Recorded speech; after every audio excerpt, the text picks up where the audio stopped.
ਲਓ ਜੀ, ਅੱਜ ਲਾਹੌਰ ਦੇ ਵਿੱਚ PSL ਦਾ match Pakistan super league Lahore ਦਾ ਪਸ਼ਾਵਰ ਜ਼ਲਮੀ ਦੇ ਨਾਲ ਬੜਾ ਜ਼ਾਲਮਾਨਾ ਮੈਚ ਹੋਣ ਜਾ ਰਿਹਾ ਹੈ ਤੇ ਉਹ ਵੇਖਣ ਵਾਸਤੇ ਆਮ ਤੌਰ ਤੇ ਬੰਦਾ ਗੱਡੀ ਤੇ ਵੀ ਜਾ ਸਕਦਾ ਕਿਸੇ ਹੋਰ ਤਰੀਕੇ ਨਾਲ। ਜਿਹੜਾ ਮਜ਼ਾ ਰਕਸ਼ੇ ਤੇ ਜਾਣ ਦਾ ਨਾ, ਠੰਡੀ ਠੰਡੀ ਹਵਾ 'ਚ, ਇਹ ਮਜ਼ਾ ਮੇਰਾ ਅੰਦਾਜ਼ਾ ਕਿ ਜਿਹੜੇ ਬੰਦੇ ਬਹਿ ਕੇ ਜਾਣਗੇ ਉਹ ਹੀ ਲੈ ਸਕਦੇ ਨੇ।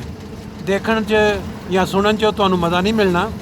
ਕਿਤੇ ਮੌਕਾ ਮਿਲੇ ਜ਼ਿੰਦਗੀ 'ਚ ਤੇ ਆ ਕੇ ਲਾਹੌਰ ਦੇ ਵਿੱਚ ਰਕਸ਼ੇ 'ਚ ਪਵੋ ਤੇ ਫਿਰ ਨਿਕਲੋ ਮੈਚ ਵੇਖਣ। ਇਹ ਤੁਹਾਨੂੰ ਮੈਚ ਵਾਸਤੇ ਕੋਈ ਟਿਕਟ ਨਹੀਂ ਲਈ ਅਜੇ ਤੱਕ, ਜਾ ਕੇ ਉੱਥੇ ਦੇਖਣਾ ਕਿ ਟਿਕਟ ਲੱਭਦੀ ਹੈ ਨਹੀਂ ਲੱਭਦੀ ਹੈ, ਬਲੈਕ 'ਚ ਮਿਲੇਗੀ ਨਾਰਮਲ ਮਿਲੇਗੀ, ਇਹ ਉੱਥੇ ਜਾ ਕੇ ਪਤਾ ਲੱਗੇਗਾ।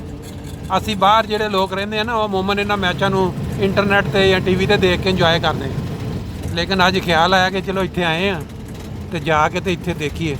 ਇਹ ਸਾਡੇ ਨਾਲ ਇੱਕ ਜਨਾਬ ਸਾਹਿਬ ਆਪਣਾ ਲਾਹੌਰ ਦੇ ਸ਼ੂਮਾਖਰ ਰਕਸ਼ਾ ਡਰਾਈਵਰ, ਇਹਨਾਂ ਨੇ ਕਿਹਾ ਜੀ ਤੁਹਾਨੂੰ ਲੈ ਕੇ ਜਾਣਾ ਨਾਲ ਔਰ ਟਾਈਮ 'ਤੇ ਪਹੁੰਚਾਵਾਂਗੇ। ਟਾਈਮ ਇਸ ਟਾਈਮ ਰਹਿ ਗਿਆ ਸਵਾ ਘੰਟਾ ਸ਼ੁਰੂ ਹੋਣ 'ਚ, ਦੇਖਦੇ ਹਾਂ ਹੁਣ।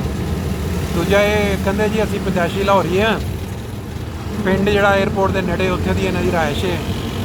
ਠੀਕ ਹੈ, 3 ਸਾਲ ਤੋਂ ਚਲਾ ਰਹੇ ਰਕਸ਼ਾ? 3 ਸਾਲ ਤੋਂ। ਅੱਛਾ, ਆਪਣੇ ਰਕਸ਼ਾ? ਅੱਛਾ, ਕਿਸ਼ਤਾਂ ਤੇ ਲਿਆ, ਮਤਲਬ ਆਪਣਾ ਹੋ ਜਾਏਗਾ ਹੌਲੀ ਹੌਲੀ। ਹਾਂ, ਇਹ ਕਿਹੜੀ ਰੋਡ ਤੇ ਜਾ ਰਹੇ ਅਸੀਂ?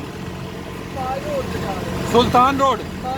ਅੱਛਾ, ਇਹ ਮਾਲ। ਲਓ ਜੀ, ਇਹ ਜਿਹੜੀ ਇਹ ਸੜਕ ਲਾਹੌਰ ਦੀ ਬੜੀ ਮਸ਼ਹੂਰ ਸੜਕ ਹੈ, ਮਾਲ ਰੋਡ। ਦਰਮਿਆਨ ਦੇ ਵਿੱਚ ਨਹਿਰ ਜਾ ਰਹੀ ਹੈ ਤੇ ਸ਼ਾਮ ਦਾ ਟਾਈਮ ਸੂਰਜ ਗਰੂਬ ਹੋ ਰਿਹਾ ਆਸਤਾ ਆਸਤਾ, ਤੇ ਨਾਲ ਤੁਸੀਂ ਟ੍ਰੈਫਿਕ ਦੇਖੋ ਲਾਹੌਰ ਦੀ, ਕਿਆ ਬਾਤ ਹੈ। ਉਹ ਪਰਲੇ ਪਾਸੇ ਜਿਹੜੀਆਂ ਗੱਡੀਆਂ ਆ ਰਹੀਆਂ ਇੱਧਰੋਂ ਜਾ ਰਹੀਆਂ ਨੇ ਤੇ ਸਾਡੀ ਮੰਜ਼ਿਲ ਹੈਗੀ ਹੈ ਕਜ਼ਾਫੀ ਸਟੇਡੀਅਮ ਲਾਹੌਰ, ਜਿੱਥੇ ਇੱਕ ਜ਼ਾਲਮਾਨਾ ਮੈਚ ਹੋਏਗਾ। ਜੇ ਮੈਚ ਮਿਲ ਗਿਆ ਸਾਨੂੰ ਤਾਂ ਤੁਹਾਨੂੰ ਅੰਦਰੋਂ ਵੀ ਝਲਕੀਆਂ ਦਿਖਾ ਦਿਆਂਗੇ, ਨਾ ਮਿਲਿਆ ਤੇ ਬਾਹਰੋਂ ਚੱਕਰ ਲਾ ਕੇ ਵਾਪਸ ਆ ਜਾਵਾਂਗੇ। ਲਓ ਜੀ, ਤੇ ਆਪਣੇ ਸਹੀ ਦੱਸਣਾ, ਦਿਹਾੜੀ ਕਿੰਨੇ ਦੀ ਲਾ ਲੈਂਦੇ ਜੀ? ਦਿਹਾੜੀ ਕਿੰਨੇ ਦੀ ਲੱਗ ਜਾਂਦੀ? ਦਿਹਾੜੀ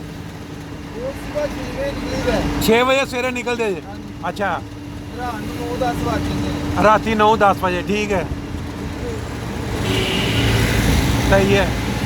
ਤੇ ਆਮ ਤੌਰ ਤੇ ਜਿਹੜੀ ਦਿਹਾੜੀ ਕਿੰਨੇ ਕੁ ਦੀ ਲੱਗ ਜਾਂਦੀ ਹੈ ਅਮੂਮਨ? 700-800 ਲੱਗ ਜਾਂਦੀ ਹੈ। ਇਹ ਵਿੱਚੋਂ ਖਰਚਾ ਇਹਦੇ ਵਿੱਚੋਂ ਕੱਢਣਾ ਕਿ ਕੱਢ ਕੇ ਖਰਚਾ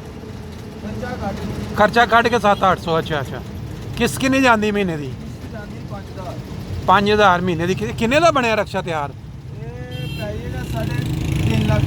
3.5 ਲੱਖ 'ਚ ਰਕਸ਼ਾ ਤਿਆਰ ਹੋਏਗਾ ਤੇ 5000 ਕਿਸ਼ਤ ਜਾਣੀ ਹੈ। ਤੇ ਤੁਹਾਡਾ ਇਹਦਾ ਮਤਲਬ ਕਿ ਮਹੀਨੇ ਦਾ ਵੈਸੇ ਖਰਚਾ ਖੁਰਚਾ ਕਿੰਨਾ ਹੁੰਦਾ? ਖਾਣ ਪੀਣ, ਘਰ ਦਾ ਕਿਰਾਏ ਤੇ ਮਕਾਨ? ਹਾਂ, ਤੇ ਮਕਾਨ ਦਾ ਕਿੰਨਾ ਕਿਰਾਇਆ? 8000 ਕਿਰਾਇਆ, 5000 ਕਿਸ਼ਤ ਜਾਂਦੀ ਬਈ ਤੇ ਨੇ ਅਗਰ 800-700 ਮਹੀਨੇ ਦਿਨ ਦਾ ਨਿਕਲੇ, 7 ਦਿਨ ਕੰਮ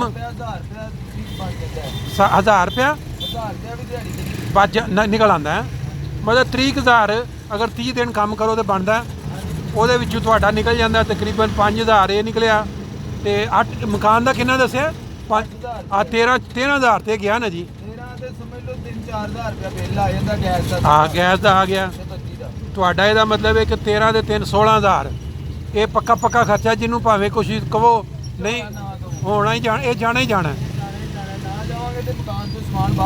ਤੇ ਜੇ ਕਿਧਰੇ ਦਿਹਾੜੀ ਕਿਤੇ ਬਿਮਾਰ ਹੋਣ ਦੀ ਵਜ੍ਹਾ ਤੋਂ ਮਸਲਾ ਬਣ ਜੇ ਤੇ ਫਿਰ ਬ੍ਰੇਕ ਹੈਗੀ ਨਾ, ਕਿਉਂਕਿ ਮਾਂ-ਬਾਪ ਸਿਰ ਤੇ ਨਹੀਂ ਹੈ। ਅੱਛਾ, ਕਿੰਨੇ ਭੈਣ ਭਰਾ ਜੇ? 4 ਭੈਣ ਭਰਾ। ਵੱਡਾ ਸਭ ਤੂੰ ਕਿ? ਅੱਛਾ, ਮੈਂ ਘਰ ਹੁੰਦਾ ਵਾ। ਹਾਂ, ਤੇ ਆਪਣੇ ਸ਼ਾਦੀ ਬੱਚੇ ਬੁੱਚੇ? ਸ਼ਾਦੀ ਹੋ ਗਈ? ਅੱਛਾ, ਬੱਚੇ ਨਹੀਂ ਹੈਗੇ। ਠੀਕ ਹੈ, ਤੇ ਆਪਣਾ ਚਲੋ ਘਰ ਦਾ ਗੁਜ਼ਾਰਾ ਜਿਹੜਾ ਚੰਗਾ ਚੱਲ ਰਿਹਾ। ਤੇ ਘਰ ਜਿਹੜਾ ਉਹਦੇ ਵਿੱਚ ਨਾਲ ਇਕੱਲਾ ਹੀ ਕਿ ਬੀਵੀ ਤੇ ਆਪਣੀਆਂ ਭੈਣਾਂ ਵੀ ਨਾਲ ਹੈ? ਅੱਛਾ, ਠੀਕ ਹੈ। ਲਓ ਜੀ, ਨਾਲ ਤੁਸੀਂ ਆਪਣਾ ਇੰਟਰਵਿਊ ਵੀ ਲਿਆ ਸੀ। ਇਹ ਸਾਡੇ ਇੱਕ ਜਨਾਬ ਕੱਲ੍ਹ ਦੇ ਇਹਨਾਂ ਨਾਲ ਬਣੀ ਵਾਕਫੀਅਤ, ਉਹ ਬੁਲਾਇਆ ਸੀ ਇੱਕ ਦੋਸਤ ਨੇ ਵੀ ਰਕਸ਼ੇ 'ਤੇ ਇੱਧਰ ਉੱਧਰ ਜਾਣ, ਤੇ ਉਹ ਫਿਰ ਮੈਂ ਕਿਹਾ ਚਲੋ ਇਨਫੋਰਮੇਸ਼ਨ, ਇੱਕ ਆਮ ਆਦਮੀ ਜਿਹੜਾ ਪਾਕਿਸਤਾਨ 'ਚ ਜ਼ਿੰਦਗੀ ਗੁਜ਼ਾਰ ਰਿਹਾ ਉਹਦੀ ਜ਼ਿੰਦਗੀ ਕਿਸ ਤਰ੍ਹਾਂ ਚੱਲ ਰਹੀ ਹੈ। ਦੇਖੋ ਤੁਸੀਂ ਟ੍ਰੈਫਿਕ ਇਹ ਟ੍ਰੈਫਿਕ ਸਿਰਫ ਔਰ ਸਿਰਫ ਉਹ ਮੈਚ ਦੀ ਵਜ੍ਹਾ ਤੋਂ ਗਾਲਬਨ ਇਹ ਹਾਲਤ ਹੋਇਆ ਕਿਉਂ ਜੀ ਕਿਉਂਕਿ ਅਗਰ ਆਮ ਦਿਨਾਂ ਦੇ ਵਿੱਚ ਇੰਜ ਨਹੀਂ ਨਾ ਹੁੰਦਾ ਇਹ ਮੈਚ ਦੀ ਵਜ੍ਹਾ ਤੋਂ ਹੈ ਸਾਰਾ ਕੁਛ।